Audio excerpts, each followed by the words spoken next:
এই যে আগেকার যারা বাদশাহ ছিল, সুলতান, এরা কিন্তু অনেক বড় বুজুর্গ অলি আল্লাহ ছিল।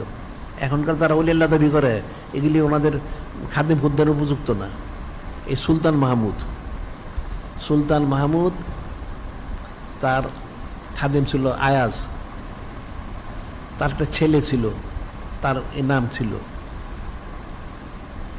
তা সাধারণত সুলতান মাহমুদ তার ছেলেকে নামে ডাকতো না। একদিন ডাকেন, বললো, হে আয়াজের ছেলে, এদিকে আসো। তখন এটা আয়াজ শুনে বললো, ব্যাপারটা কি? সুলতান আজকে নাম ধরে রাখলো না, তার এভাবে বললো, এমনকি অসন্তুষ্ট কিনা।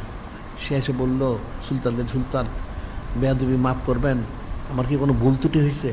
কেন? আপনি যে আমার সন্তানকে নাম ধরে না ডেকে আয়াজের ছেলে বললেন। উনি বললেন, দেখো, এটা তো তুমি অনেক বড় একটা নাম রেখেছ।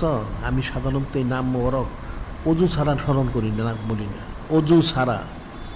এখন আমার অজু নাই, সেজন্য আমি এভাবে বলেছি সুবহানাল্লাহ সাল্লাল্লাহু আলাইহি ওয়াসাল্লাম। এখন ফিকির করে একটা সুলতান, তার তাকওয়া পরহেজগারি কতটুকু, যে আমি অজু ছাড়া এই নাম মোর উচ্চারণ করি না। এখন আমার অজু নাই, সেজন্য আমি নাম উচ্চারণ করি নাই, অন্য কোনো উদ্দেশ্যে না। তাহলে তাকওয়া পরহেজগারি কতটুকু, এটা তো ফিকির করতে হবে। মানুষের কোনো তাকওয়া পরহেজগারি নাই, এই জন্য কখনো অজু থাকুক তো অজু না থাকুক, এই নাম মোর কখনোই সম্বোধন করবে না।